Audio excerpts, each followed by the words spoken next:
Somos a Igreja de Cristo, um nome Nova Jerusalém, e estamos caminhando para a Terra Prometida, né? Aqui são meus membros, nossos irmãos em fé em Cristo. Como o Wilson, parece. Fala que era o Wilson. Eu gravei o Wilson.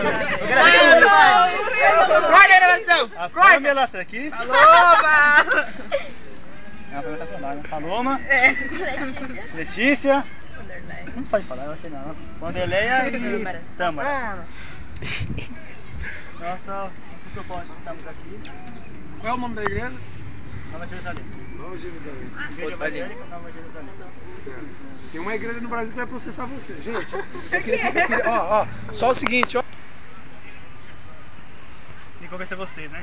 Isso não foi combinado. Isso Não, mostra aí. Vocês fizeram o grito de guerra. Então manda ver, vai lá. Vamos lá, pessoal. Pode soltar? Pode. Quem nós somos? Unidos pra vencer!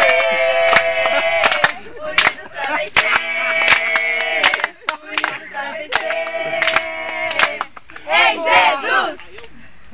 Essa é a nossa igreja. Amém. Esperamos que vocês tenham gostado. Ok. Aê!